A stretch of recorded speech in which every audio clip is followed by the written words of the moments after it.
Okay, tell me exactly what happened there. Somebody has entered my house when I was away and they shot my father. He is dead. I'm staying outside. I contacted my mother first. She did not pick up the phone. She left a voicemail, but she is on her way back at some point this evening. Okay. I want her to know about this too, but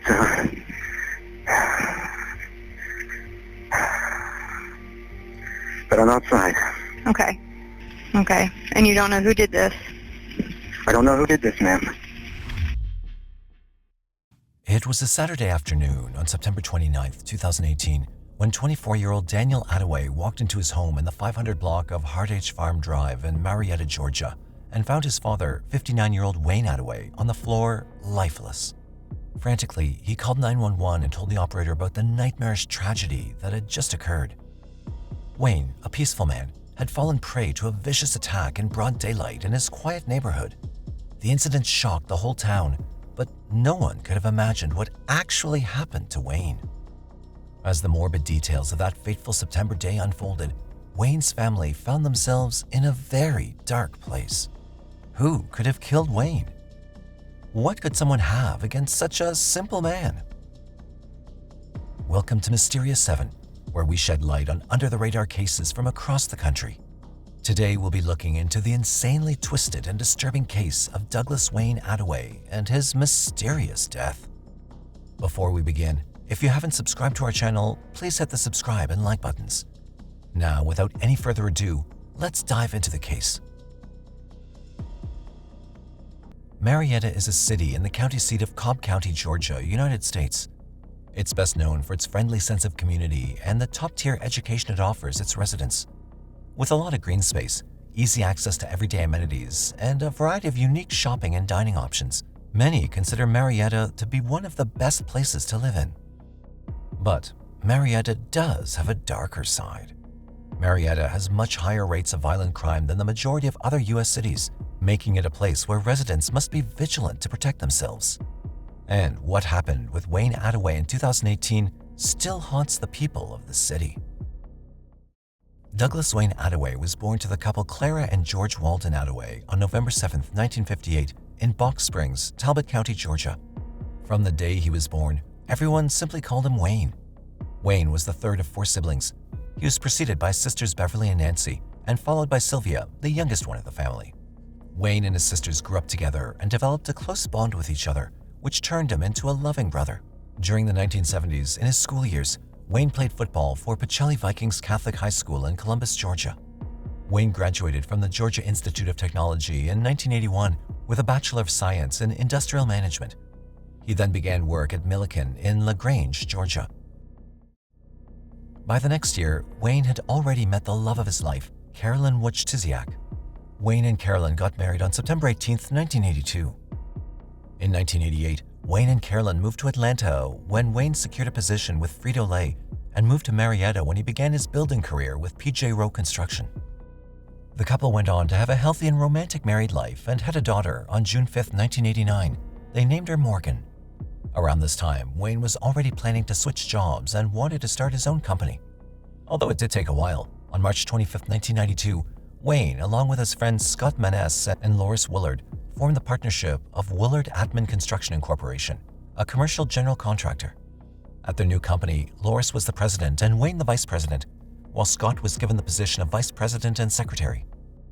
When Wayne was doing well at his new workplace, he and Carolyn thought it was time to expand their family. And on April 24, 1994, Wayne and Carolyn welcomed their second child, a son, and named him Daniel. Even though Wayne had a tight work schedule, he always made time for his children and performed all his duties well. Wayne received a Catholic baptism in 1995 at St. Joseph's Catholic Church in Marietta, Georgia. Even though Wayne's new business with Loris and Scott began on Wiley Road in Marietta, it was moved to White Circle in Marietta on March 29, 2000, as the business outgrew its first office. Wayne excelled at his work and contributed efficiently towards his company's success in the many years he worked there. By 2018, when Daniel and Morgan were adults, Wayne had more time for himself and had developed a liking towards quite a few hobbies. He specifically enjoyed cowboy shooting, carpentry, motorcycle riding, horseback riding, hiking, and both water and snow skiing. Sitting down with a good book and a cold beer was one of Wayne's favorite things to do. As a man in his late 50s, Wayne was living a peaceful life in 2018 with his family in his 570 Hardage Farm Drive home off Burnt Hickory Road in Marietta. But that very same year, all of that was taken away from Wayne. On Saturday, September 29, 2018, when Wayne's family was not home and he was all alone in the house, a tragedy struck. Around 4:30 p.m., 24-year-old Daniel, Wayne's son, returned home and walked into his house. What he discovered inside was something he could never have been prepared for. Daniel found his father, 59-year-old Wayne, lying on the floor, covered in blood. Wayne wasn't moving at all. Panic-stricken, Daniel immediately rushed out of the house and told his neighbors what had happened. Daniel then borrowed a phone from them and called his mother Carolyn, but when she didn't answer, Daniel dialed 911 and informed the operator of the horrific scene that was in front of his eyes. Cobb County 911, what's the location of your emergency? 911, this is Hardage Farm Drive. Okay, what road does that run off of? What road? Yes, what cross street? It's off Burnt Hickory. Okay, can I get your name and your phone number in case we get disconnected? Yes. My name is Daniel Attaway, last name Attaway. Okay, tell me exactly what happened there. Somebody has entered my house when I was away and they shot my father. He is dead. Okay. Okay, are you still inside the house? No, I'm here now and I don't know Are you in the house? where anybody is. I'm outside the house right now. I'm in the backyard. Okay, and you don't know who did this? I don't know who did this, ma'am. Okay, I want you to stay outside, okay? Are you in your vehicle or can you get in your vehicle? No, I'm staying outside. I contacted my mother first. She did not pick up the phone. She left a voicemail, but she is on her way back at some point this evening. Okay. I want her to know about this too, but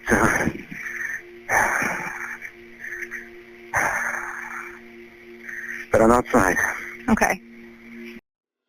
As heard on the call, Daniel told the operator that he just entered his home and found that his father had been shot and appeared to be dead. He believed that someone had broken into the house and shot his father. After listening to Daniel describe the scene frantically and in a shaking voice, the 911 operator seemed concerned, and here's how she responded. All right, I'm going to stay on the phone with you until responders arrive, okay? But they are on the way to you, lights and sirens already, okay? Appreciate that, ma'am. Okay, Thank you. you're welcome.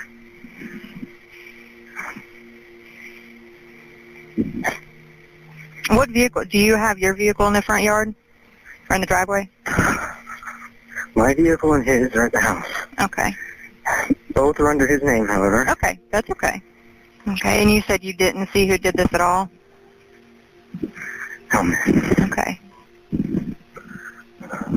Are you still there, ma'am? Yes, sir, Hello? I'm still here. I'm still here on the phone with you. Officers from the Marietta Police Department were dispatched to 570 Hardage Farm Drive at 4:31 p.m. that afternoon. After hanging up, Daniel met with the officers and led them inside the house into the basement where Wayne's body was lying.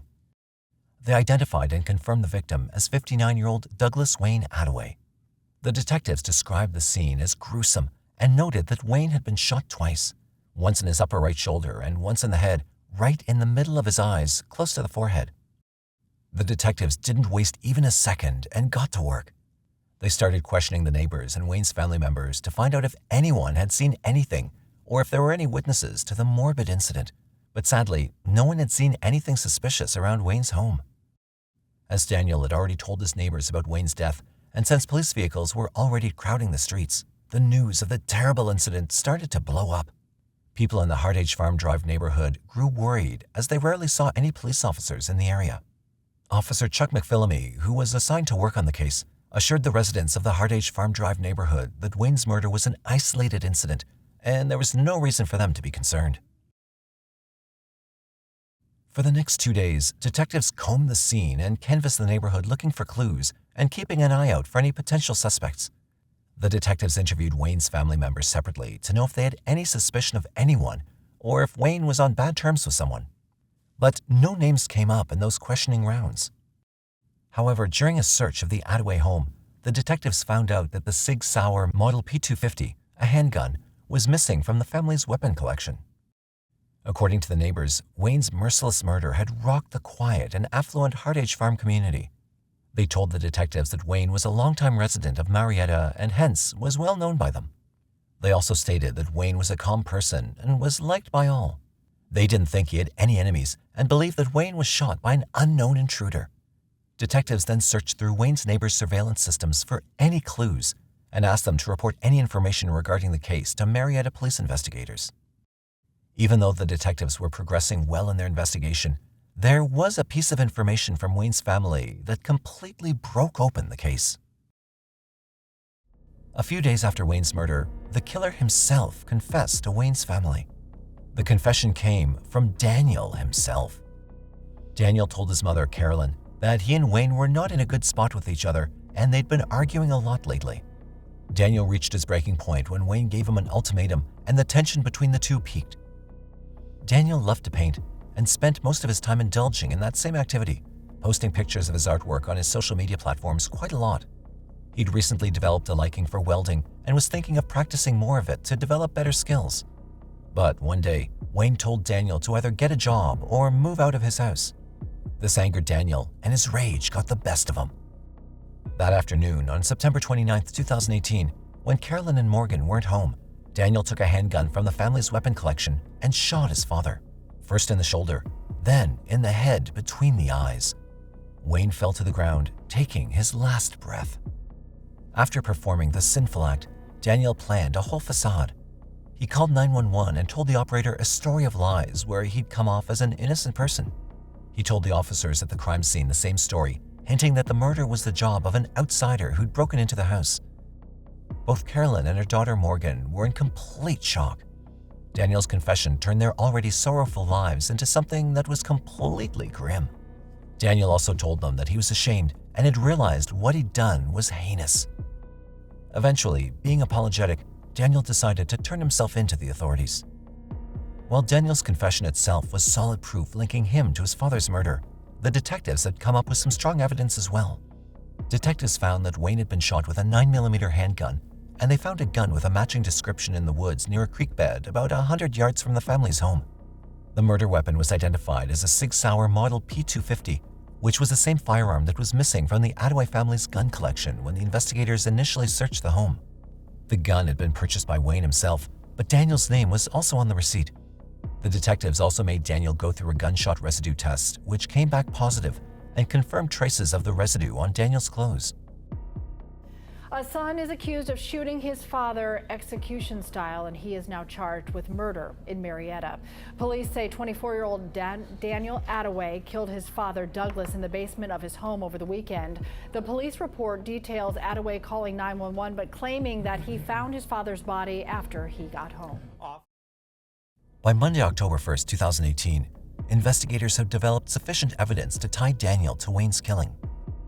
On Tuesday, October 2nd, 2018, Daniel Walden Attaway, son of the deceased Wayne Attaway, was charged and arrested from 290 Lemon Street in Marietta, Georgia.